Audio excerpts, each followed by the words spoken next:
What is up, guys? Welcome back for another incredible episode of the Motivation Everything Show, where every single week I bring on incredible guests to have incredible conversations to bear fruit for all of you every week. And this week, I'm very honored to say that I have an incredible guest with us, Gina Balarin. Gina isn't just an inspirational TEDx and keynote speaker, storyteller, and B2B marketing leader. She is an MCIM chartered marketer with a master's of education in management communication. She's also a member of the Professional Speaking Association, a non-executive director on the board of two organizations, the CIM and Project Displaced, and the author of the incredible book, The Secret Army Leadership, Marketing and the Power of People. Guys, help me give a round of applause to introduce our very special guest, Gina. Gina, thank you for being on the Motivation Everything Show. What a wonderful introduction. Thank you for the energy. Thank you for the inspiration. I know we've got some people listening into the show already who are at 2 a.m. in the morning. So if they're not awake by now, they certainly were after that wonderful introduction. I hope I woke them up because we're bringing some energy today. So Gina, tell us about yourself. What is your story? And then we're going to get into our conversation about being your authentic self today. But first, tell us who Gina is. Well, Gina Balarin, or Gina Ballerina, as some people call me, is really a communications expert. And it's interesting because if you'd asked me that question a year ago, I would have been like, hang on, who am I? What am I doing with my world? You know, how does this work? And I've come to this position finally of realizing that when you become true to yourself, you stop wanting to hide your light under a bushel. And I'm going to misquote it, but really do yourself a favor and check this out if you're not familiar with it already. There is a wonderful woman by the name of Marianne Williamson, and she created this phrase that's quoted, often misquoted as being Nelson Mandela. They say that he quoted this in his inaugural presidential address. Not true, but it comes from Marianne Williamson. And she talks about how the greatest fear that we have is not that we are inadequate. The way she puts it is she said, our greatest fear is that we are powerful beyond measure. It is our light, not our darkness, that most terrifies us. We ask ourselves, who am I to be brave, beautiful, amazing? In fact, who are you not to be? And the point about getting into your authentic self was that I went through this journey. In fact, I've been going through this journey my whole life, right? Really, as we all have. But COVID gave me an enormous gift. COVID gave me the gift of time and reflection, and the gift of being able to look back on this and go, hang on, what do you do? And why are you trying to be something that you're not? And the irony is that I was trying to squash myself into a little box. And when I could set myself free and go, you know what, Gina is crazy. Gina speaks a lot. She uses her hands a lot, right? She's over the top, but that's who I am. And so part of me being who I am is trying to dig into that sense of what drives me and how can I help others who may be also feeling like they need to present a facade to the world, that they can't actually be their authentic self. I absolutely love that. So let's start at the beginning then. First of all, figuring out who you are. That's the question. And like you said, with COVID, it's given us a lot of time to really think about that. And I personally believe that life before was so busy that so many people were okay living in the fast-paced way life was, not actually figuring out who they are. So now that we have this time, now that we're all stuck at home and we're all going crazy trying to figure that out, how does one actually figure out their authentic self and who they are? Well, it's not an easy process that you can just wake up one day and go, right, I'm going to figure out who my authentic self is. And the next day you're like, yay, this is me. I'm genuine, authentic, right? But there are some tools and tips and tactics that you can use through that journey. One of the tools I was fortunate enough to discover only in the last month or so was an organization called the Why Institute. Now, I don't know how many of your listeners will have come across Simon Sinek and his book, Start With Why. The interesting thing about that, to summarize very quickly, is he proposes that organizations, companies have a what, that's what they do. And then they have a how, which is obviously how they deliver it. And then there's a why they really do it. And that sits at the center of things. Now, the problem is most organizations would actually go from the what out into the why. But the concept of the book, Start With Why, is actually if you start with why you're doing what you're doing, what ends up happening is that everything else becomes more, it becomes bigger, it becomes more genuine, more authentic, and more valuable. And as a result, you're able to connect with it more clearly, and people are able to connect with you more clearly as well. So what happened with the Why Institute is actually the founder of the Institute worked very closely with Simon Sinek and his organization to figure out how do you define someone's why, the thing that drives them. And he came up with 9 different whys. Now, the interesting thing, 9, there we go, yeah. The interesting thing about that is that you can do a test. It's fairly inexpensive to actually test and find out what your why is. And when I did it before I went on a podcast interview with him, it just made sense. And when I tell you why, you'll figure out why I pause when I say it makes sense. Because my why is to make sense. Okay. So I see what you did there. Exactly. And the frustrating thing for me was once I discovered that my why was to make sense, I couldn't prevent myself from saying the word make sense in every 20th sentence or so. And it really annoyed me because I was like, damn it, I can't stop using this phrase. Now I know why I'm using this phrase. But what was so great about that is that they're not just able to define what your why is, but they also help to give you some attributes as to how you can use that why, how you can connect with other people like you, how you interact with people whose whys are different to you. And so I'm working through that process. I haven't figured that out yet. They have training programs to do all of that stuff. But I'm just curious. And one of the things about being a make sense person is the fact that we are deeply curious about our world. We're able to synthesize lots of information, put it together in a way that helps us make sense of things, and then just help people make a difference. And once I realized this, all of a sudden it made sense that I could figure out why I had had so many career changes over my lifetime. I mean, I've always been in marketing. I am a marketer. I'm a communicator. I'm a speaker and a writer, and I write for people professionally, and I coach people in speaking, and I coach people in writing skills, and in addition to just doing the writing for organizations. But there was always something that frustrated me, and it was that sense of, well, I can see this. Why can't you? What ended up happening was that I would get really frustrated with organizations who couldn't seem to make sense of themselves. Well, first of all, they didn't start with why. I mean, this was long before Simon Sinek's book was written or most don't shared. And what ended up happening is that I would go into the organization, learn, grow, get really excited about the stuff that was happening, and then get bored. I was like, well, I'm done. I've figured this out now. I need to move on to the next thing. I see you raising your hand. That means you've done the same thing, haven't you, Cody? Yeah, a lot. 21 jobs, never been fired, had to start my own business because it just wasn't working. And I hear you. And if there's anything that our listeners can take away from today, it is the question of what is it that drives you? So often, I think we live in a world of desperate, quiet anxiety, where we've tried to fulfill this perfect vision of what our parents expected us to be, or our bosses expect us to be, or we have a notion that this is who we are supposed to be, how we're supposed to follow all the rules. Now, don't get me wrong, there's nothing wrong with following the rules. There are COVID safety precautions that are there for a reason. There are traffic laws that are there for a reason. But it's those unstated assumptions that can often cause the danger. And this is the question about your authentic self, is actually, can you dig down into figuring out what is preventing you from being your authentic self? And that is sometimes a massive journey. Sometimes you have to go through a lot of pain and trauma to be able to actually scrape away the layers of stuff that you're clinging onto because it's a safety net.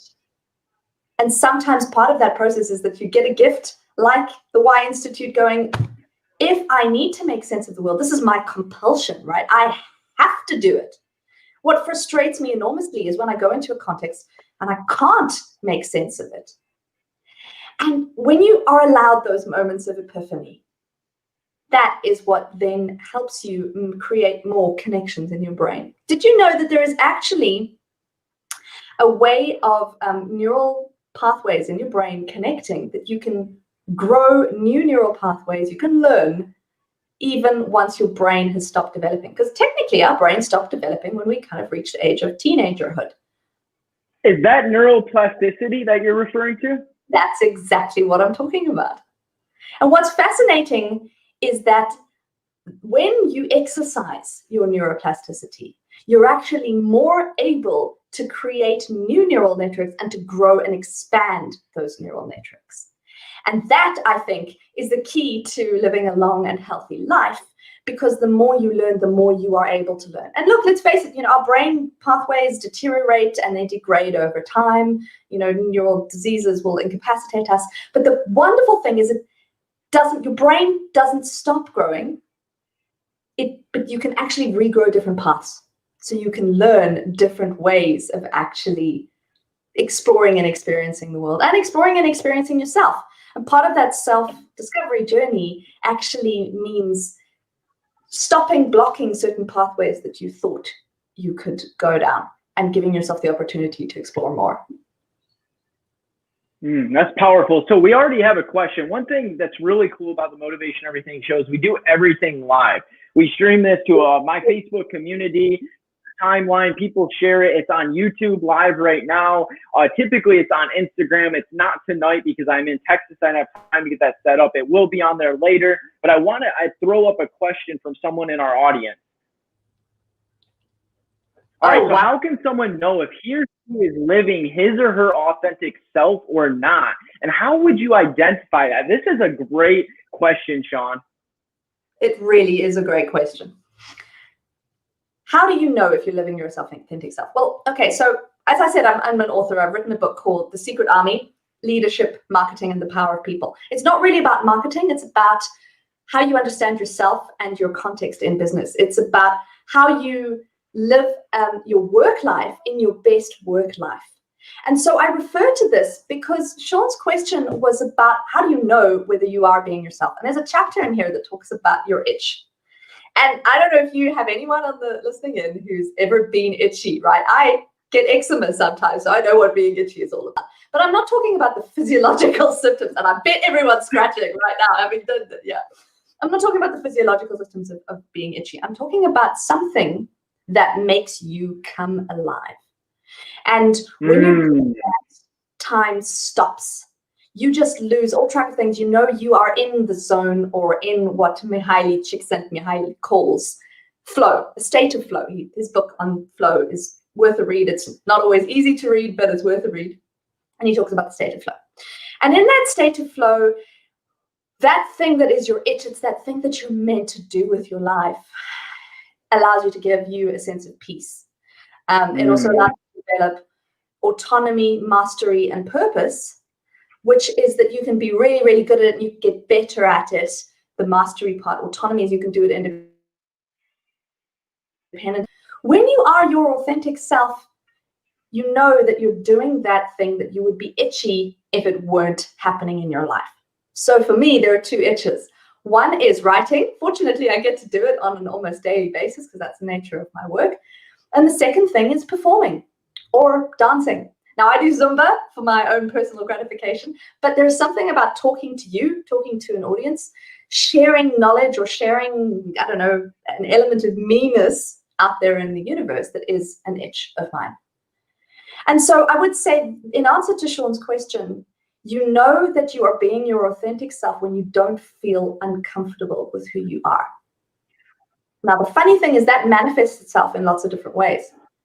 Sometimes people can be really angry for no reason. Sometimes that anger is hiding the fact that they're really uncomfortable with the role that they're playing in their job, in their life, in their world, with their family, with their friends. Some people, and this is an extreme example, feel really uncomfortable with their gender. And they want to explore what it means to be a totally different gender. They wouldn't come to that decision lightly, but it does mean that that wasn't their authentic self. I spoke with an amazing person the other day who said, I went from being male to being happy. And that for him, and now her, was the journey of being her authentic self. And so I'm not advocating gender surgery or saying that it's a bad thing in any way, shape, or form. It's about the individual. The point is simply what you need to do is identify what is uncomfortable in you. And I use uncomfortable differently to being itchy. Itchy is the thing that you kind of go crazy if you can't do it, right? And being authentic means that you've got to combine that, you know what, if I really, really, really want to do that, is there a way that I can find an opportunity? What's that vehicle? Exactly.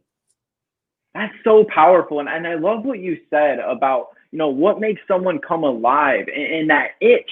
Like I think so often in life, Gina, so many people aren't living in their authentic self. And I think that we lived in a society that conforms us into this box. And that says we need to grow up and live this way and be this way and think this way and talk this way and get a job doing this, and this pays the bills, and this is safe and this is comfortable. So you need to stay inside of this box.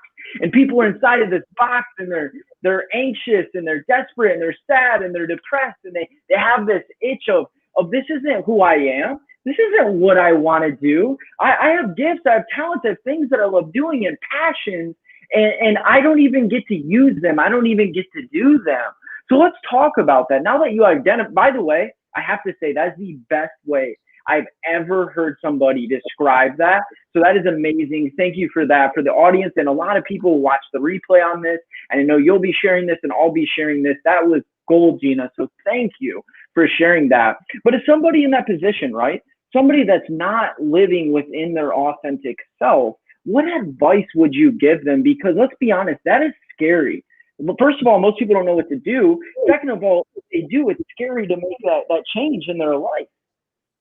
Look, it's also scary when you are the breadwinner, or you have a family, or you have people relying on you, and trying to shift from doing what you do every day because you have to, because that's the path that was chosen for you, or was the path that you chose. It's a tricky one to be able to switch. So you actually hit the nail on the head right there, Cody. It's about doing the stuff that most terrifies you.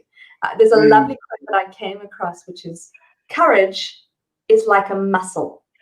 It's strengthened with use.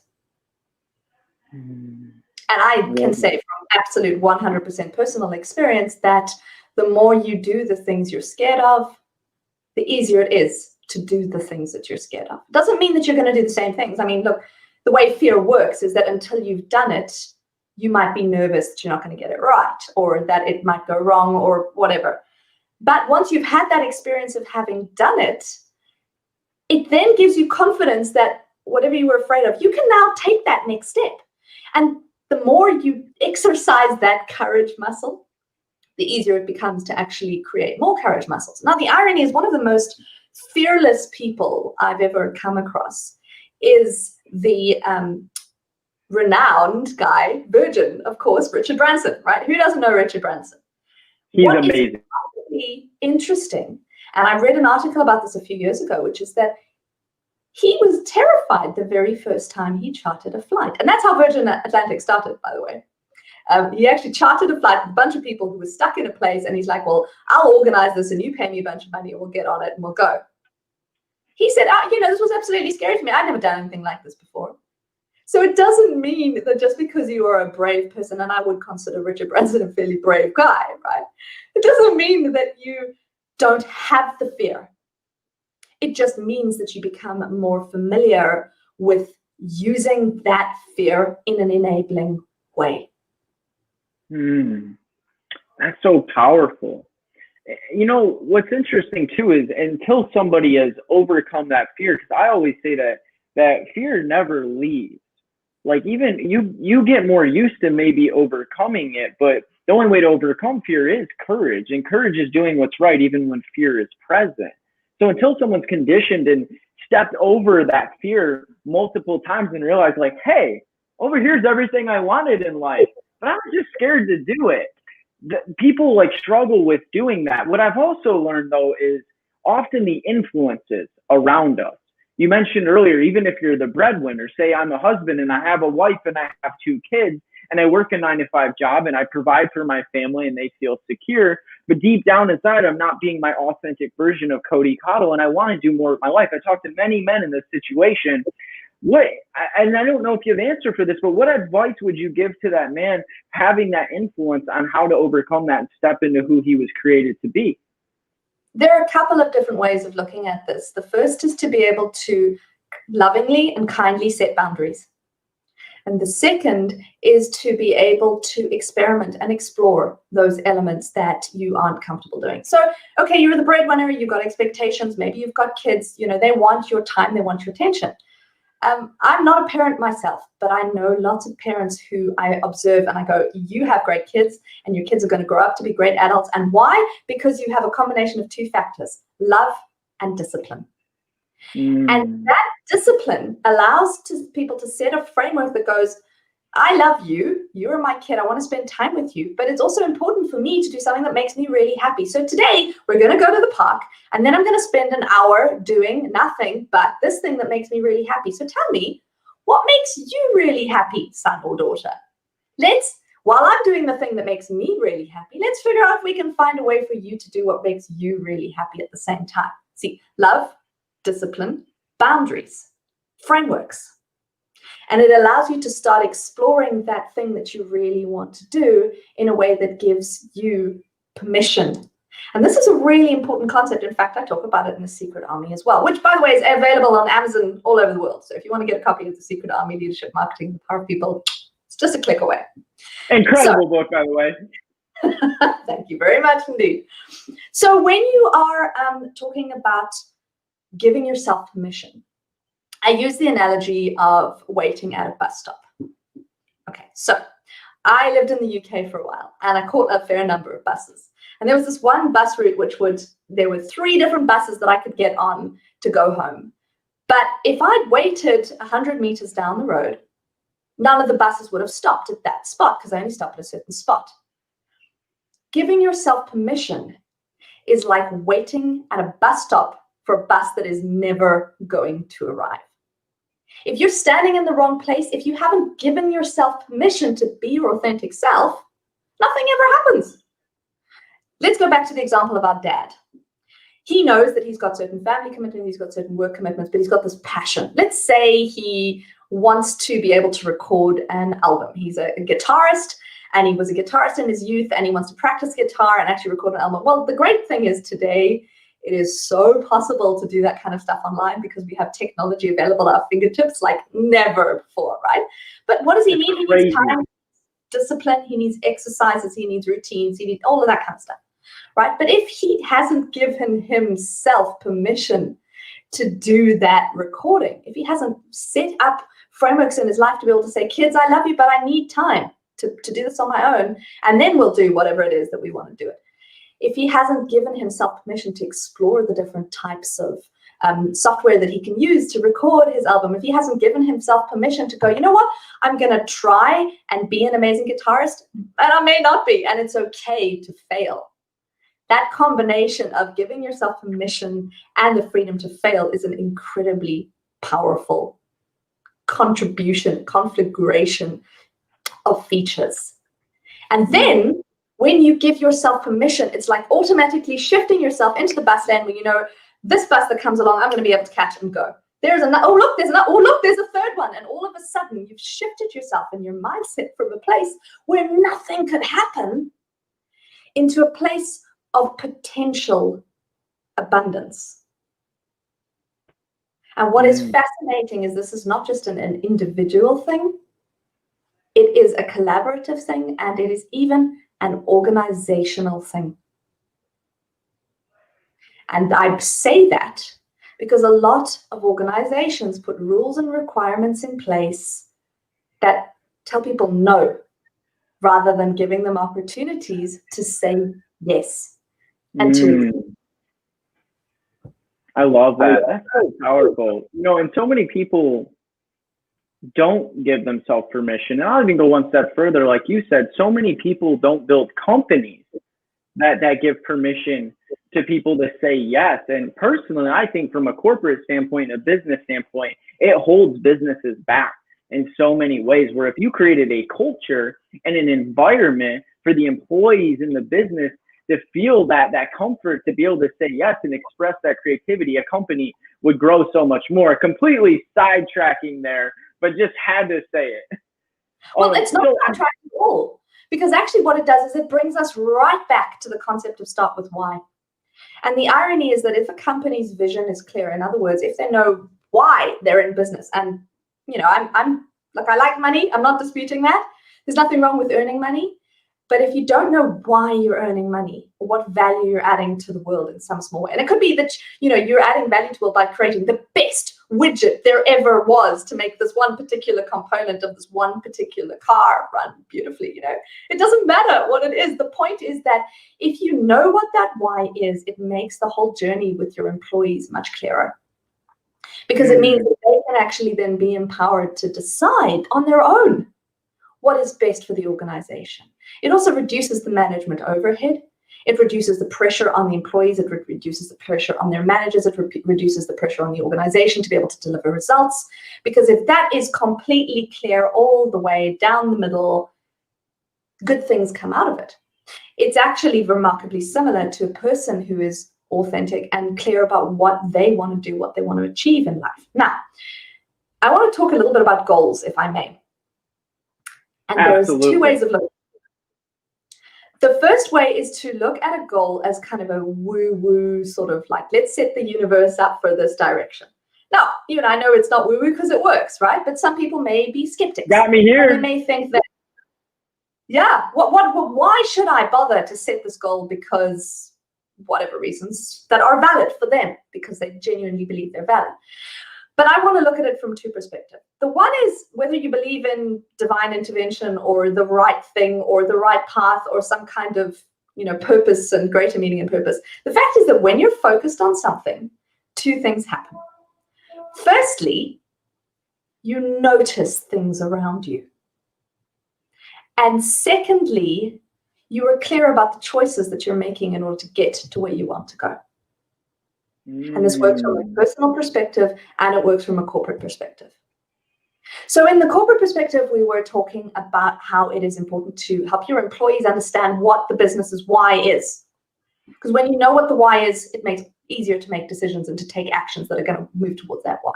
But the same thing happens in your personal life.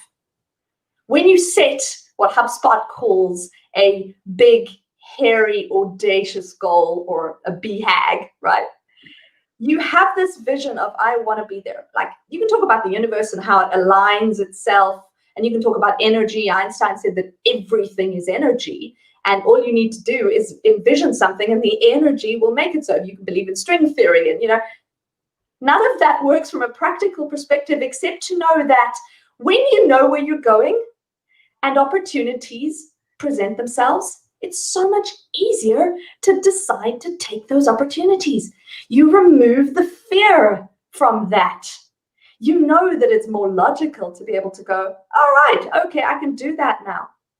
I was chatting with a guy by the name of Max McEwen, and he wrote a book called The Strategy Book.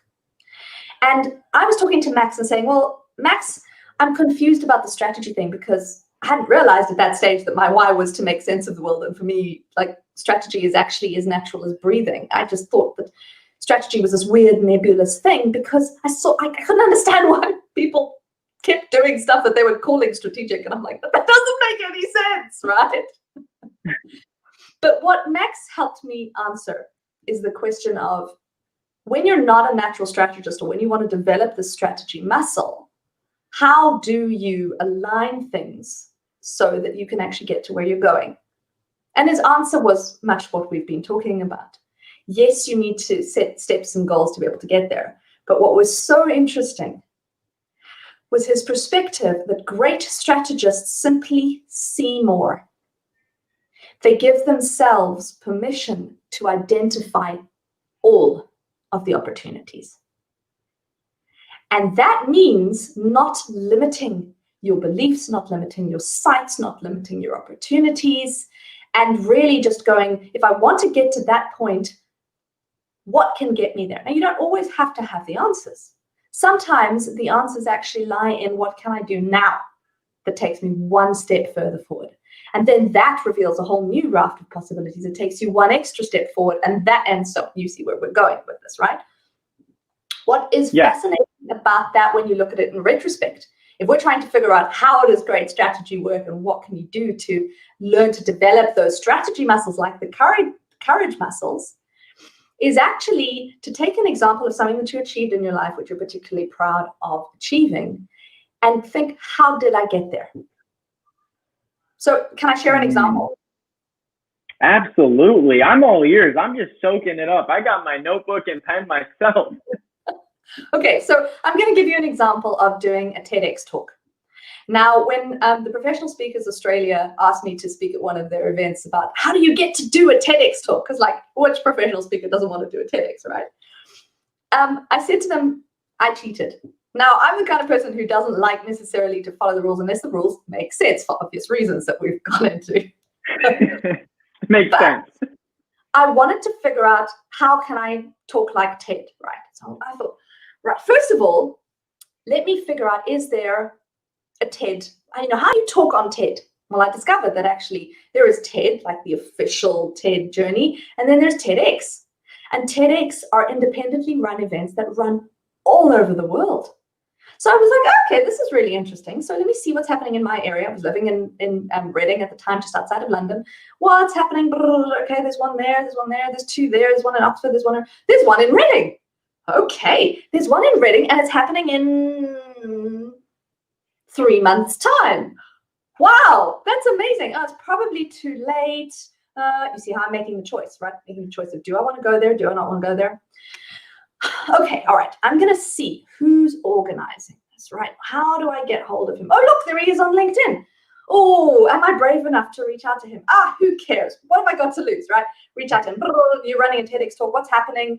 And I fully expected there to be frameworks and structures and procedures and all of the stuff that the I's I had to dot and the T's I had to cross and the hoops I had to jump through.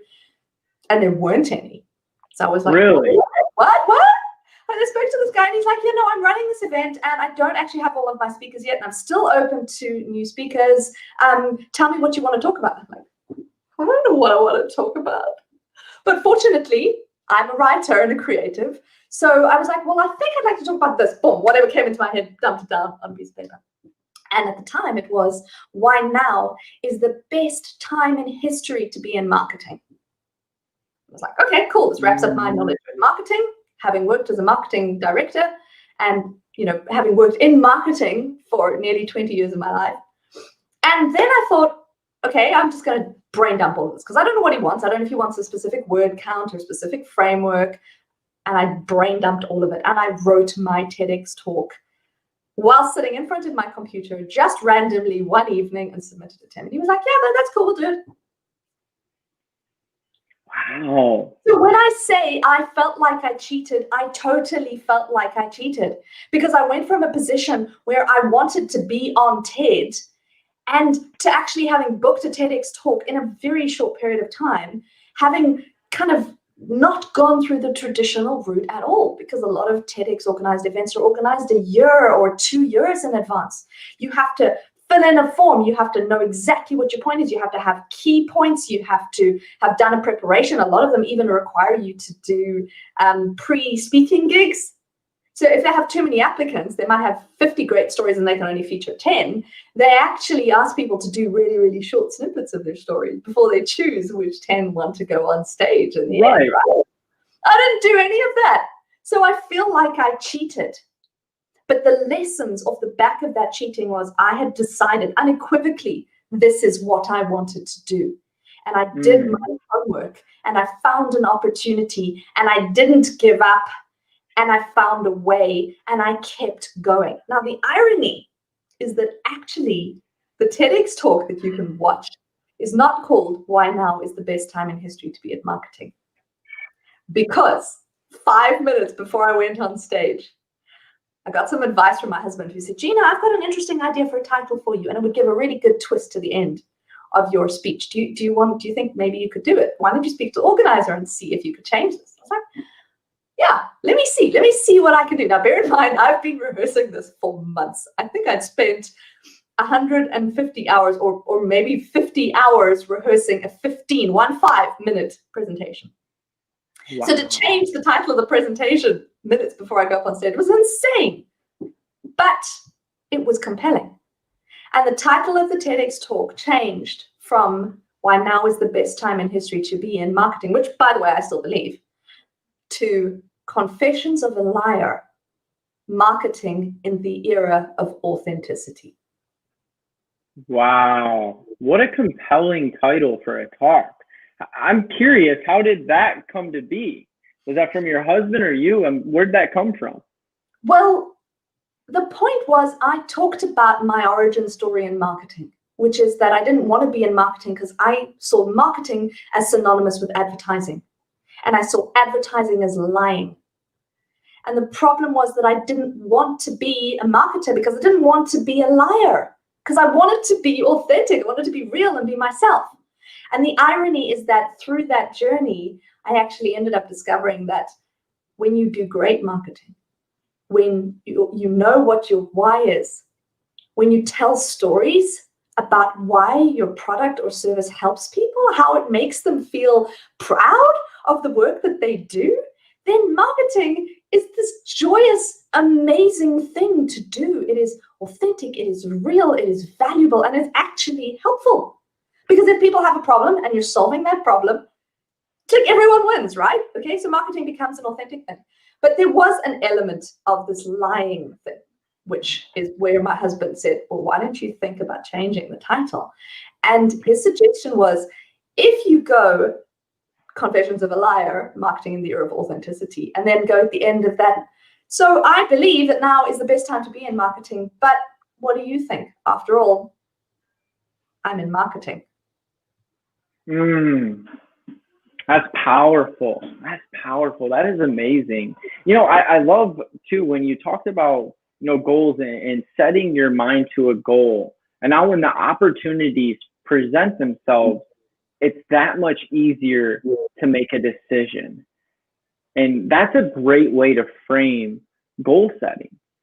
And I personally think intentionality is very big with me. And when a goal is set, you become intentional about getting to that goal. And I truthfully believe that without the intentionality of I'm going to go here and I'm going to do this, the opportunities are that much harder to present themselves. You're kind of just living through life with a hope strategy of I hope opportunities pop up.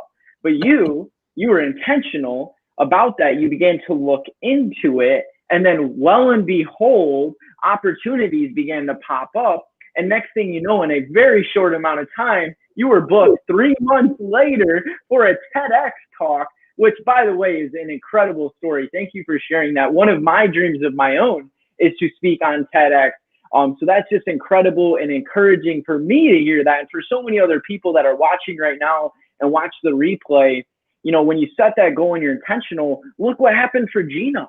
Look at the opportunities that unfolded and how she was able to do that and deliver that talk. That's powerful, Gina. I have another question from someone, and let's share this as well. All right. I know a lot of people around me who aren't taking enough action, I love that word action, towards their authentic self and dreams. As a communications expert, how would you edify them to change? People who aren't taking enough action towards their authentic self. Right, so we're talking about action, we're talking about authenticity, and we're also talking about communications. There is a simple answer to this question, and that actually lies in the communications you're sharing with yourself. Self-talk is one of the most powerful or destructive methods of communication. I know this. I've gone through this journey. I've written about it. If you're interested, there's an article way back in my LinkedIn list of articles somewhere, which is about how to teach the negative person in your head to shut up. Because I know I had an inner shouty person, I called them. And this person was negative a lot of the time.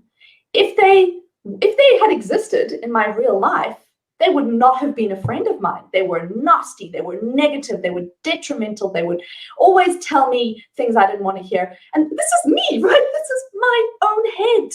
I'm shouting at myself. It's just insane, right? Now, there are ways of shutting up the negative person in your head if you have one of those. One of them is help reaching out to professionals who can help you and counsel. One is talking to friends about these challenges, because the chances are if I have them in my head, a lot of other people do, or have had them in their head. And I know that some days, no matter how positive my motivation is, this inner shouty person starts to get louder and louder and louder. They like never really go away. I just think that the more authentic you get, the easier it is to say, hey, you negative person, you're not a friend of mine anymore. I've chosen not to listen to you because I don't believe you. That is old information. That is the way I used to be. That is what kept me from moving forward.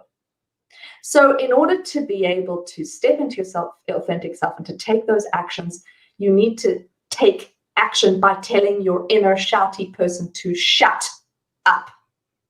The next stage, of course, allows you to put those actions into motion. Now, you might not be the kind of person that likes writing lists, or you might find that actually the very act of putting a plan in place makes you a little bit scared, because you might feel like you can't achieve those goals. And so why put those goals down on paper? Because you're just going to feel like a failure if you don't achieve them.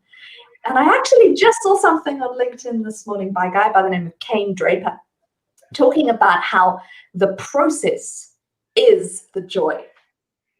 Now, for me, the process is the joy. Personally, I like the results rather than the process. I find the process painful and arduous, but I can appreciate the value of the process. And I really appreciated Kane's thoughts, because what Kane was saying is that if you can find joy or comfort in the process, even if it's just like, oh, well, for me, I like the satisfaction of having something ticked off. So I've changed my to-do lists from write the article to spend an hour on the article.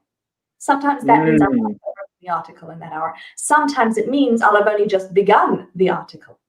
But if I no longer feel that my sense of worth is tied up to an achievement, my sense of worth is tied up to a commitment, it changes everything. If you can find delight in the process, and just knowing that sometimes doing the thing that you're most terrified of actually doesn't mean that you have to achieve the outcome of the thing that you're most terrified of doing. It actually means that you just need to put yourself through that painful process. And the very nature of the process allows you to explore.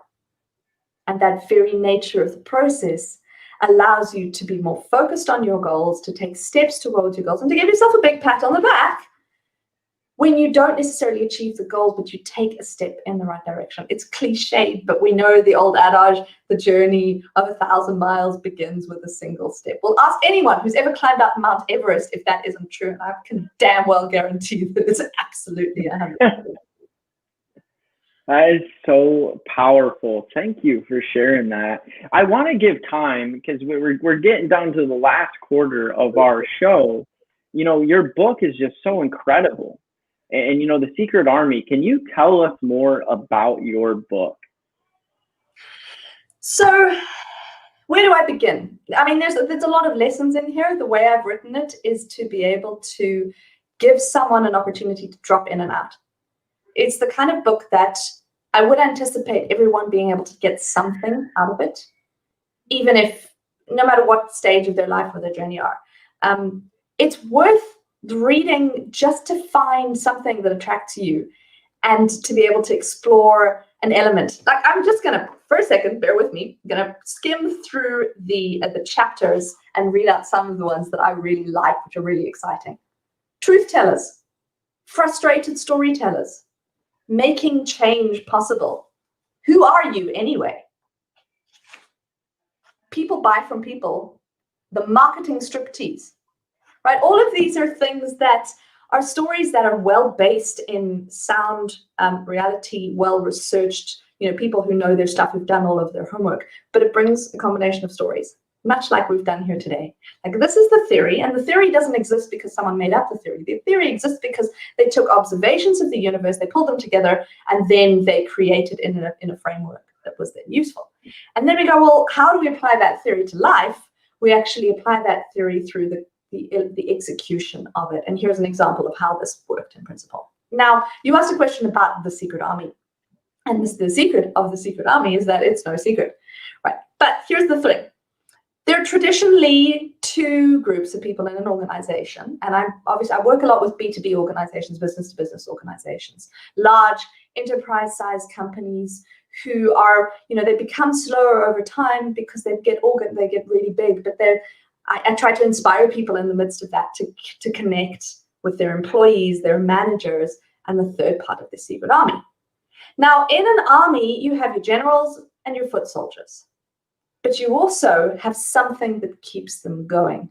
Why do they go to war in the first place? They go to war because they're protecting their populace, because they're protecting their ideals and their philosophies, right? Now, I'm not saying business is war, but there is a similar philosophy if you look at the managers and leaders who work in an organization. Managers are like the generals. They give the instructions, they tell you what to do, they organize and lead stuff. Foot soldiers are like the employees. You follow the instructions, you do what you're doing, you know where you're going, hopefully, and then you all march together in the same direction to get there. But why are you marching?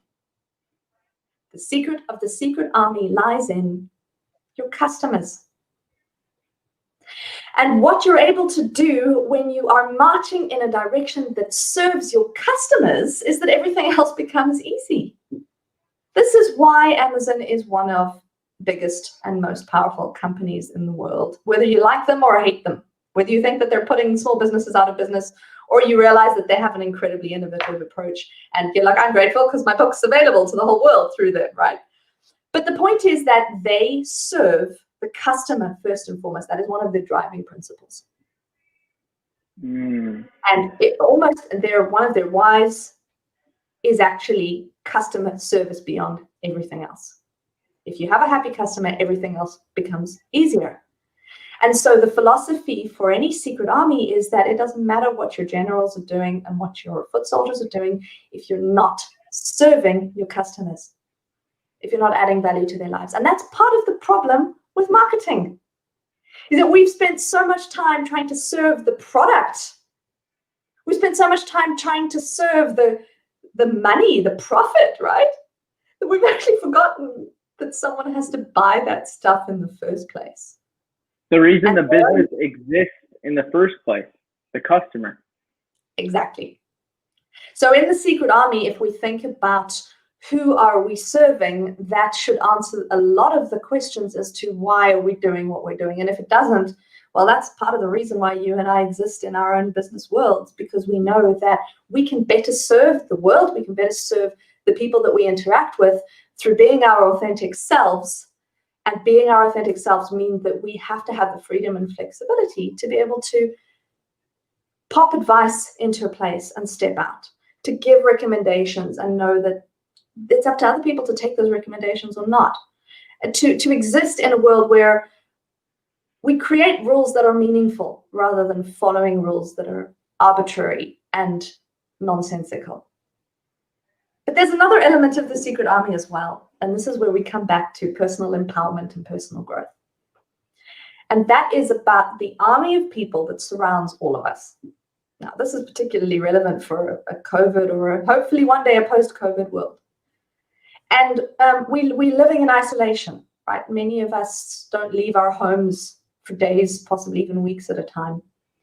And it means it becomes very isolationist, and our worlds literally shrink so that we're in boxes. So now is the perfect time to be talking about boxes, because we're physically stuck in four walls.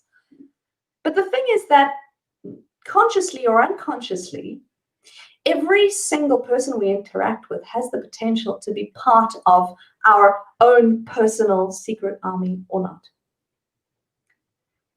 The funny thing is, when you decide what you want and you know where you want to go, you draw an army to you. And when times are tough, those are the times when people go, well, I'm not going to reach out to the army. It's this weird self-fulfilling prophecy, which I can't explain. I'm sure other people can better than I can. But what happens when you go, wait, hang on a second, I have an army surrounding me. How can I actually realize and acknowledge that army and use them and use their support and move forward? And then amazing things happen. I was fortunate enough to spend some time to identify my what if future this past year. And my what if future was this crazy, like, what if the world could be like this, right? Right. I realized that my what if future was, what if we could eliminate human suffering at work? Like, that's a big what if. That's powerful. Isn't it massive? But the funny thing is, having defined that, I then connected with someone, Anthony Cohen from Project Displaced, whose organization exists in order to help people who have been, who've lost their jobs to COVID-19, to get their confidence back, to redevelop their CVs, to get help and advice on what it means to be part of the workplace, to improve their interview skills, all of this kind of stuff, which he did because he was in a place where he goes, well, I am not in a good place. Let me see what I can do to help others. And effectively, Anthony is now part of my secret army, and I'm part of his. And so what ends up happening is that we are working towards this amazing what if future, which is what if we could eliminate human suffering at work. And now the irony is that for most of these people, they just want to get a job again, right? But Right. the point is that if they can say, who am I? How do I fit into this context? How can I learn? How can I grow? Like, some people haven't had a job interview for 30 years, you know? Their what if is, having gone through a trauma where you don't have a job, just the act of having a job afterwards allows you to want to work towards eliminating human suffering at work. It means that you're more grateful to have a job. It means that you're going to try and focus on keeping that job. It means you're going to try and focus on improving the conditions that make the job a better place to be, a better place to work. It means that you're going to think about how can you bring a little bit of happiness or joy back into the workplace every single day. That's so powerful. That is amazing. So where this book is incredible. Where can people find your book? Like, how can they get this in their hand and read it? The answer lies with the people who are the best in the world, arguably, at customer service, Amazon. They are the best. So guys, you can find Gina's book on Amazon, The Secret Army, and I highly recommend you guys read it. I'm not going to lie, she sent me one. It hasn't got here yet. She does live in Australia, but I am super excited to read the book and looking forward to it. And Gina, thank you again for sending me that.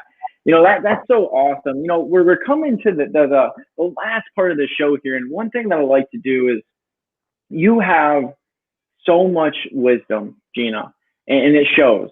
And you've really mastered the way to communicate that wisdom to others. And in my opinion, that is a highly sought after skill in art.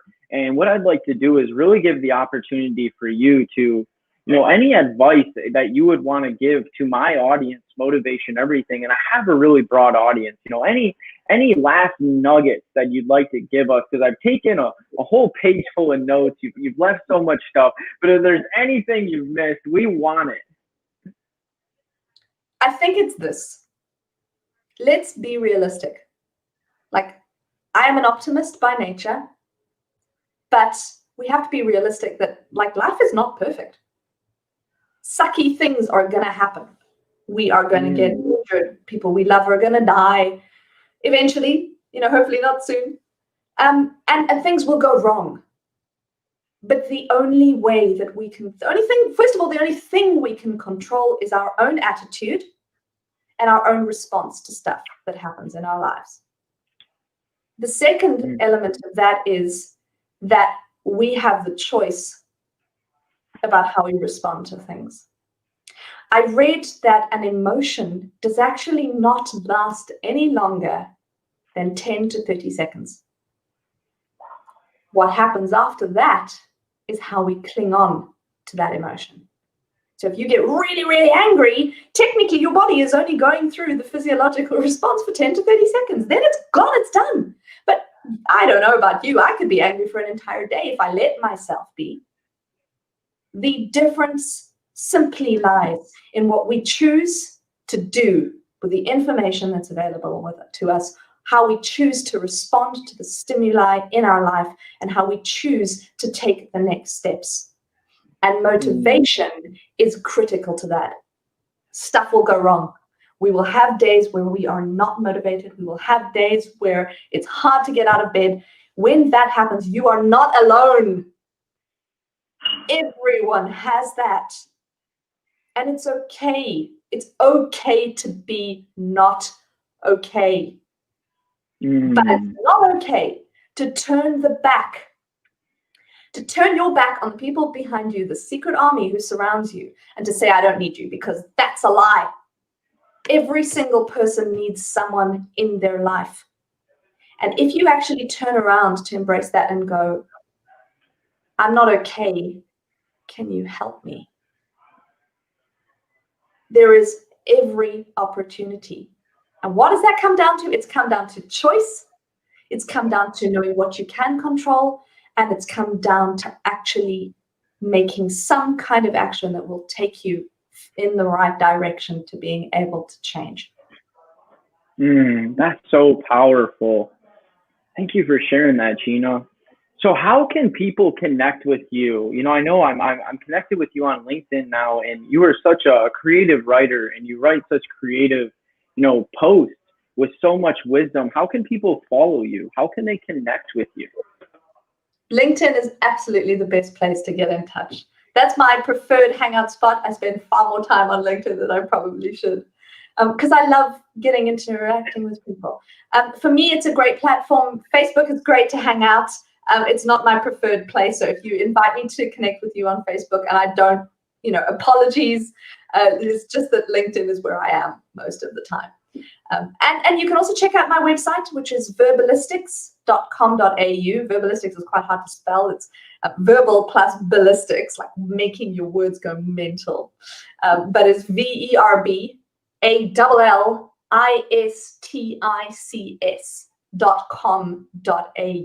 verbalistics.com.au.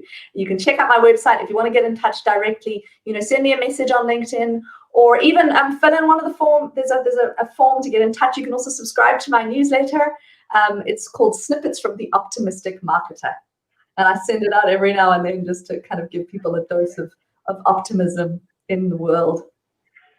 I love it. I love it. Well, guys, let's support Gina. Let's go buy her book, The Secret Army. I got my copy on the way, guys. So go over to Amazon, get her book. I don't know about you guys, but one thing I'm going to share a secret that a lot of people don't know.